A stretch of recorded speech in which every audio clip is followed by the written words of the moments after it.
He wanted to show me a picture. This is my first post in Let's Not Meet. I've been lurking for days, but didn't think I had anything until I remembered something from when I was about 6 or 7. Some background info. My dad had had a roofing business, and 2 of his friends who had been part owners of the business decided they wanted to move back home. They had lived in a trailer with us until they had left. One of the guys was into Satanism, apparently.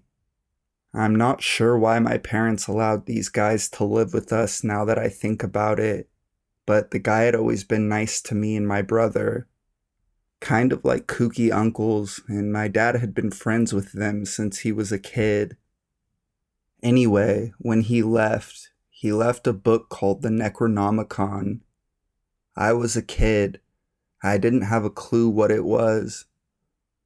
We were moving too, so my dad just threw it in the yard sale that we were having. It's getting late in the day. Mom and Dad are packing up what is left of the yard sale stuff when this creepy guy walks up and just starts looking through stuff. He is talking to himself and just looks like something out of an end of days movie. We'd seen him before, but he had never gotten this close. He picks the Necronomicon up and proceeds to tell my dad about how he is the devil and wants to buy the book, the whole time just eyeing me and my brother. My dad snatches the book from him and tells him to leave. He isn't selling the book to him. Guy gives him an odd stare and does his slow walk-off talk-to-himself thing. I'm a kid and forget about it all right away. Fast forward to a week later and the guy is back. Just came up to our door and knocks. Dad opens it and he leans in and looks around. Sees me and his eyes light up.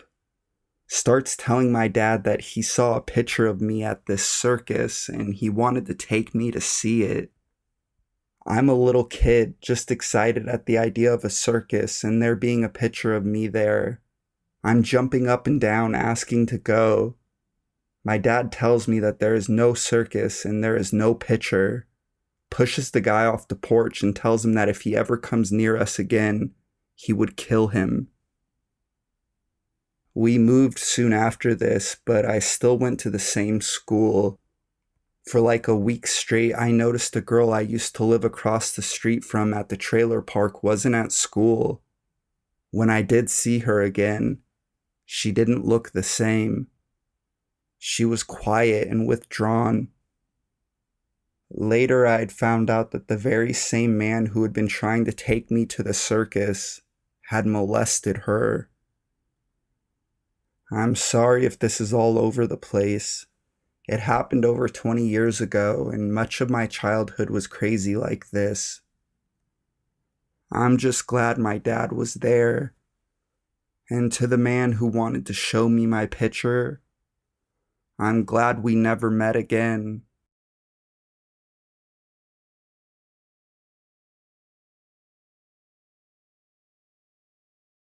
Creep in the bus.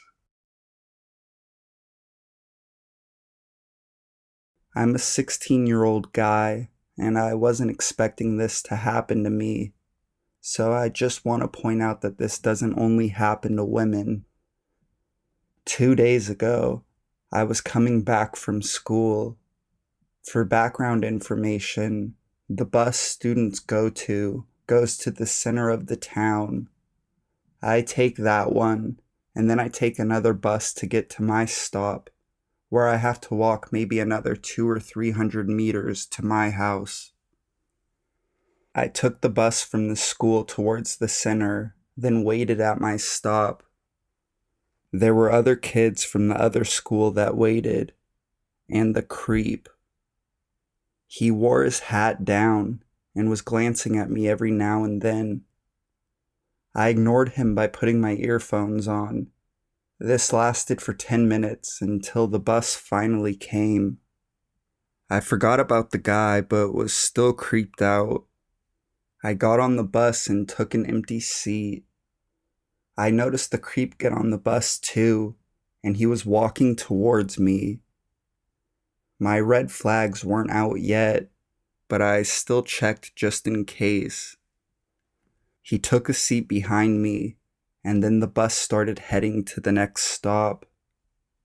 I heard something in the background of my music.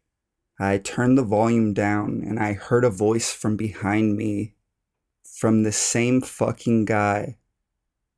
I pressed pause and heard him ask, "Hey, I think we live near each other. Can you just tell me at which stop we are supposed to leave?" Of course, you'd think it's stupid of me to tell him the truth, but it'd be a bit of an asshole move to tell him bullshit if he lives near me. The bus approached near a stop that is 5 or 6 stops from my place. I changed seats, imitating as if I needed to get off the bus. The creep moved too. God damn it, he's lying and is following me. I then waited for one of the busier stops, and God was with me because there was a crowd of teens, probably planning to smoke and drink. As soon as the doors opened, I ran the fuck away from the bus and crossed the roads and entered a random shop. I kept my head down and looked out the window. As soon as the students were separating, I looked for the creep, and I could see him looking for me. I took off my hoodie and put it in my bag. I then went to the bathroom to make my hair wet. I fucked my hair up to make myself look at least a little different, and then left the shop. I walked a long way towards the next stop, making turns at every possibility. After walking around a bit, I went to a small cafe and waited there. I sent a text to my dad to see if he can come get me. He asked me why, and I told him the whole thing. He picked me up like Usain Bolt and then drove me home. I don't know who the hell the guy was and what the hell he'd planned out. I don't think he lives near me, and I fucking hope not. But whatever the fuck it is, creep in the bus. Let's not meet.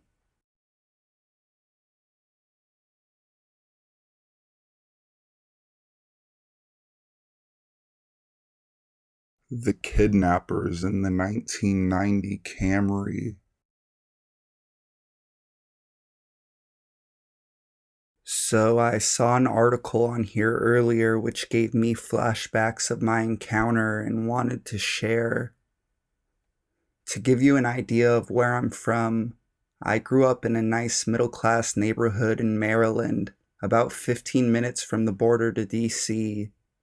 We never had any serious crimes in our neighborhood, just the typical petty theft from people leaving their car doors unlocked. It was a cloudy, chilly Saturday in October of 1993. I was 8 years old. My brother James was 12. We had just left his friend's house after playing street hockey on his driveway for hours, and we had to get back home around 5:30 p.m. His house is a couple of blocks away from the elementary school, and basically across the street from the school is a pretty big-sized park. Its entrance has a fence with a path that separates the fence. Along the street, the fence continues into a backyard of a house, which sits on a cul-de-sac. My brother and I, on the left side, approach the four-way stop sign and notice a white 1990 Toyota Camry sitting there. We didn't think anything of it and walked down the sidewalk towards the school. I was talking to him about Art Monk, the Redskins, and how we could use the Beckett to write to the stadium and hope to get an autograph. We got the autograph. I realized James was oddly quiet during my idea about writing to the Redskins. I asked him if he was listening, and he said, "Keep talking, act cool, act normal, don't look back, okay?" Confused and nervous, I responded, "Okay, what's going on?" During my talk, my brother was paying attention to the Camry that was driving very slowly behind us. We played it cool, walked our normal pace, just about to pass the school. I continued my talk while we were approaching a big field that sits directly across the entrance of the park. My brother put his hand on my chest, which made me stop immediately. He turned back and glanced at the driver. I wasn't sure if it was to see how the car would react, if he wanted to make a move across the street into the park, or if he was trying to see a license plate. However, when we stopped, the car stopped. This time I got a good look. The driver was female, brunette hair to the shoulders. She almost looked drugged. She never blinked. She looked straight ahead, not at us, not to the side, straight ahead. The passenger was the intimidating one. He was red-headed, long hair, and had this angry look. His eyes watching us intensely. To be honest, he looked like the comedian Carrot Top, an evil-looking Carrot Top. After getting a good look and realizing the situation we were in, I started to get nervous. I was breathing heavily. My legs felt numb. I looked at my brother and he just said, "Keep walking." What was weird about this day, there weren't any other cars on the road. It felt like a ghost town all of a sudden. It was just us and them. We continued walking towards the next block when the car all of a sudden started merging into the other lane. He was going to block us off, and then who knows what. My brother, being older than me, was faster than me. He knew it. I knew it. Staring straight ahead and looking at our options, my brother said, "On the count of 3, run, okay? Run as fast as you can and follow me." Before I could even accept the deal, he started his countdown. 1, 2, 3.